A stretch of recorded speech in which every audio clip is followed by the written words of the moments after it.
From commanding troops barefoot in the snow to nearly getting captured by enemy soldiers while president, to a man who kept fighting for hours not knowing the war was already over. This is the story of every US president who went to war, what they actually did out there, and what combat did to them. And spoiler, while some came home as certified legends, others spent most of their service trying not to get sick. But first, before there was a presidency, there was a revolution. And the man who led both was George Washington, who didn't just serve in war, he basically kept losing battles until the whole thing somehow worked anyway. Washington was a young Virginia militia officer when he got his first taste of combat during the French and Indian War. Within months, he had his horse shot out from under him, twice, in a single battle, then had 2 bullet holes put through his coat. He walked away without a scratch. He wrote to his brother afterward that some invisible hand seemed to be protecting him. His men believed it. Honestly, hard to argue. Later, during the Revolution, Washington would lose more battles than he won, but the battle he kept winning was the one against his own army falling apart. At Valley Forge, 2,500 of his men died from cold and disease, while Congress sent almost nothing. Washington stayed. He walked the camp. He didn't retreat to Philadelphia. And that, more than any single battlefield victory, is what made him the kind of leader men followed anyway. But while Washington survived everything the battlefield threw at him, our second president had a very different kind of war service. John Adams never fired a musket in combat. Instead, he crossed the Atlantic in the middle of a war, twice, to negotiate the alliances that funded it. Sailing on a ship so rotten it leaked below the waterline, through storms that cracked its masts while British warships actively hunted for him. Adams called it the most terrifying experience of his life, and he did it voluntarily, twice. No guns, no glory, just brutal diplomacy in rooms full of people who didn't take him seriously, until he made them. Now, Thomas Jefferson also served the Revolution without battlefield combat, but his contribution was arguably the most dangerous of all, because he put his name on a document that, if the British had won, would have guaranteed his execution. When word came that British forces were marching on his Virginia estate at Monticello in 1781, Jefferson escaped on horseback with roughly 10 minutes to spare. He was the sitting governor of Virginia at the time. He never fully forgave himself for not doing more, and his political enemies never let him forget it either. And then there's James Madison, the father of the Constitution, who has the unique distinction of being the only sitting US president to personally come under fire from enemy troops. During the War of 1812, Madison actually rode out toward the front lines at the Battle of Bladensburg to observe the fighting. He had to flee as the American defense collapsed. Days later, the British marched into Washington, D.C. and burned the White House.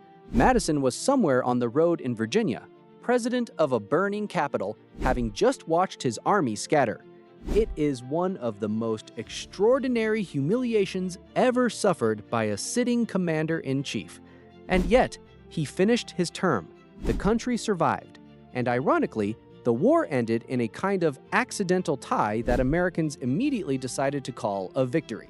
But the next president with serious military credentials didn't just observe the fighting. James Monroe crossed the Delaware River with Washington on Christmas night 1776, one of the most famous moments in American military history. He was 18 years old. At the Battle of Trenton the next morning, Monroe was shot through the shoulder, severing a major artery. He nearly bled out. A doctor pressed the artery shut with his fingers for an hour until the bleeding slowed. Monroe lived and carried that musket ball in his shoulder for the rest of his life. And then there's Andrew Jackson, who may have had the most violent biography of any person ever elected president. At 13 years old, during the Revolutionary War, Jackson was captured by British forces. A British officer ordered him to clean his boots. Jackson refused. The officer slashed at him with a sword, leaving scars on his left hand and head that he carried for 65 years. His mother died of cholera while nursing wounded American prisoners. He had no family left at 14. Whatever made Andrew Jackson who he was, ruthless, volcanic, incapable of backing down, it started there. Then, as a general decades later, Jackson was so reckless in battle that his men gave him the nickname Old Hickory because he was as tough as wood. At the Battle of New Orleans in 1815, Jackson commanded an outnumbered mixed force against the finest British infantry in the world, men who had just helped defeat Napoleon in Europe. The result? The British suffered over 2,000 casualties. The Americans lost 71. It is still considered one of the most lopsided defensive victories in American military history. Jackson became a national hero overnight, and the strangest part? The war had officially ended 2 weeks earlier. News just hadn't reached New Orleans yet. Now, William Henry Harrison made his military reputation fighting in the Northwest Territory, most famously at the Battle of Tippecanoe in 1811. A nighttime fight against a native confederacy led by Tecumseh's brother. Harrison's army was nearly overrun at 4 in the morning in the dark. He rallied them, held the line, and the Confederacy's forces withdrew. Harrison became famous for it. He ran for president twice. His whole campaign slogan was Tippecanoe and Tyler too. He won, and then he gave a 2-hour inauguration speech in the rain, caught sick, and died 31 days later. His entire military career was more impressive than his entire presidency by a factor of about 900 to 1. But no wartime president in American history generated more genuine, complicated mythology than Zachary Taylor. Old Rough and Ready, they called him, because he dressed like a farmer, rode into battle on an old horse, and absolutely refused to look like a general. He won victory after victory in the Mexican-American War. Taylor never wanted to be president. He had never even voted in an election before he ran in one. He won because Americans wanted a war hero, and he was the most available one. He was president for 16 months before he died, possibly of bad cherries. Franklin Pierce was the reluctant general. Pierce was a New Hampshire lawyer with almost no military experience when the Mexican War broke out. He volunteered anyway, was commissioned a brigadier general, and promptly fainted on the battlefield at Contreras after his horse stumbled and threw him. His men watched their general crumple to the ground in the middle of a fight. Pierce insisted he had merely passed out from the pain of an injured knee and forced himself back up and kept going. His enemies ridiculed him as the hero of many a well-fought battle. Still, it was enough to get him elected. His presidency was a disaster that helped accelerate the country toward civil war. And then, the man who towers over all of them, Ulysses S. Grant. Before he was president, before he was the general who won the Civil War, Grant was a quartermaster who drank too much, missed his family, and resigned his commission in 1854. He spent the next 7 years failing at farming, real estate, and several other occupations. He was 39 years old, working in his father's leather goods store in Galena, Illinois when the Civil War began. He offered his services back to the Union and was given command of a regiment of Illinois volunteers who had already driven off their previous colonel. Grant drilled them into soldiers. He fought at Shiloh, where on the first day the Union Army was nearly destroyed and Grant's career should have ended, but Lincoln famously refused to fire him, saying, "I can't spare this man. He fights." Grant kept fighting through Vicksburg, Chattanooga, and the brutal Overland Campaign, absorbing casualties that would have broken other generals and kept moving south. Lee called him the most dangerous man in the Confederate Army, not because of brilliance, but because of will. Grant simply would not stop. When Lee surrendered at Appomattox, Grant's terms were generous to the point of being criticized. Confederate officers could keep their sidearms. Men who owned horses could keep them for the spring planting. Grant said he didn't want to humiliate men who would now be American citizens again. After 4 years of the bloodiest war in American history, the man who won it handed out terms like a neighbor, not a conqueror. But the president with the most cinematic wartime story might be Rutherford B. Hayes, who was wounded 4 times in the Civil War and had 4 horses shot out from under him. At the Battle of South Mountain, Hayes was shot through his left arm and kept fighting until he collapsed from blood loss. He was lying on the ground, refusing to be carried off, when a Confederate officer nearly took him prisoner. A Union counterattack saved him. He recovered. He went back. He was wounded again and again. By the end of the war, Hayes had been in over 50 engagements. He always said the Civil War was the defining experience of his life, not the presidency. James Garfield served in the Civil War as well, rising to Major General and distinguishing himself at the Battle of Chickamauga. He volunteered to ride through Confederate lines under heavy fire to assess the situation, and made it. His composure in the middle of chaos became part of his legend. He was elected to Congress that same year while still in the field.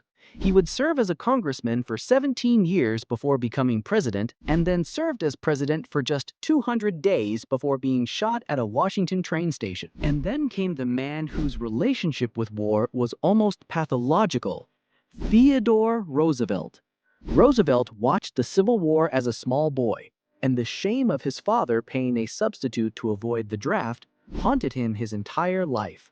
When the Spanish-American War broke out in 1898, he resigned as Assistant Secretary of the Navy, organized a cavalry regiment called the Rough Riders, and led them up Kettle Hill in Cuba under fire with an almost suicidal disregard for the bullets. He had a revolver recovered from a sunken Spanish ship. He used it. He killed a man himself at close range. He wrote about it in his diary and described feeling a grim satisfaction. He would later say the charge up that hill was the finest day of his life. He put it in those specific words, not his Nobel Peace Prize, not the presidency, not exploring the Amazon. The charge up a hill in Cuba at age 39. The war made him, and it never left him. Harry Truman commanded an artillery battery in France during World War I. He was 33, had poor eyesight, had nearly memorized the eye chart to pass his physical, and was genuinely terrified going in. His troops initially thought he was too soft for command. Then, one night in the Vosges Mountains, enemy fire scattered his unit into a panicked retreat. Truman stood in his stirrups and unleashed a volcanic stream of profanity so spectacular it stopped his men in their tracks. They turned around, they held. His men adored him afterward. 27 years later, President Harry Truman made the decision to drop 2 atomic bombs on Japan. He wrote in his diary that he hoped to God he had made the right decision. He never publicly second-guessed it, but the man who gave that order was the same man who had stood in stirrups in a French field screaming at terrified soldiers to turn around and fight, someone who knew what combat cost and made the calculation anyway. Dwight Eisenhower never heard a shot fired in anger during World War I. He was a training officer, stuck stateside, furious about it. He spent the next 2 decades quietly excelling as a staff officer.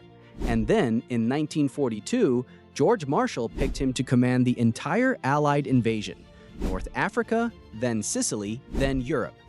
Eisenhower's genius was not tactical. It was organizational and political. He held together British and American egos, competing commanders, and fractious alliances. He decided to launch D-Day on June 6, 1944, knowing the weather could scatter the paratroopers and strand the fleet. He wrote a second message in case of failure, blaming no one but himself. He kept it in his pocket. He never needed it. When he became president in 1953, Eisenhower warned in his farewell address against the rise of the military-industrial complex. No one was better positioned to understand the danger of it than the man who had run the biggest military operation in human history. John F. Kennedy commanded PT-109 in the Pacific during World War II. When a Japanese destroyer cut his boat in half in the dark, Kennedy helped rescue his surviving crew, towing one wounded man through the water by holding the life jacket strap in his teeth. He swam out alone in shark-infested waters multiple nights in a row, trying to signal passing ships. He scratched a message onto a coconut shell that eventually led to their rescue. He had a serious back condition before the war. The ordeal wrecked his spine. He would be in pain, often severe, every single day for the rest of his life. He hid it. He was 46 years old when he died in Dallas. The coconut shell sat on his desk in the Oval Office. Gerald Ford served on the aircraft carrier USS Monterey during World War II. The Monterey was nearly capsized by Typhoon Cobra in December 1944, a storm so violent it sank 3 destroyers and killed nearly 800 sailors. Ford was almost swept overboard. He grabbed a catwalk railing and held on. He spent the rest of the storm fighting fires below decks. Ford would go on to be the accidental president, the only man to serve as both vice president and president without being elected to either office. He was steady, decent, and underestimated. It probably suited him. Jimmy Carter graduated from the Naval Academy and served as a submarine officer, selected to work under Admiral Hyman Rickover on the early nuclear submarine program. Rickover was legendary for brutal selection interviews. He once asked Carter what he had graduated in his class. Carter said 59th out of 820. Rickover said, "Was that the best you could do?" Carter started to say yes, then stopped. "No, sir, it wasn't always."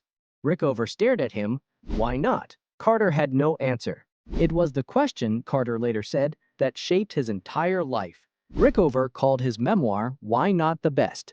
George H.W. Bush was the youngest naval aviator in American history when he earned his wings at 18. He flew 58 combat missions in the Pacific, was shot down over the Bonin Islands, and watched his 2 crewmates die as he parachuted into the water. He was rescued by a submarine 4 hours later. He received the Distinguished Flying Cross. He was 20 years old. He went home, married Barbara, enrolled at Yale, and graduated in 2.5 years because he was in a hurry to get on with life. When Bush launched Operation Desert Storm in 1991, he was one of the few post-WWE presidents to have genuinely seen men die in combat. He kept the coalition precise and the objectives limited. He stopped the war at 100 hours. He later said he had no desire to march to Baghdad and occupy a country. He'd been to war. He knew what it cost to occupy territory without a plan to leave. After Bush, the presidents who followed served in eras that did not require or compel military service. The chain of combat veterans in the White House, which had stretched nearly unbroken from Washington to Bush, came to an end. Whether that changes the presidency, the willingness to deploy force, the personal understanding of what it means, the weight of the decision, is a question historians are still arguing about. What we know is this: of all the men who served as president, more than half served in uniform. 9 were generals before they were presidents. 2, Washington and Eisenhower, held the highest military rank their country could offer. 1, Kennedy, towed a wounded man through shark-infested water in the dark. 1, Roosevelt, said the best day of his life was a charge up a hill under fire. And 1, a young captain from Missouri named Harry Truman, memorized an eye chart so he wouldn't fail the physical, got into the war anyway, swore at his own men until they turned around, and eventually decided to end one by destroying 2 cities. They were complicated men. They fought in complicated wars. And what combat did to each of them, what it gave them, and what it cost them, followed them into every decision they ever made in office. Which is probably a subject worth an entire series of its own.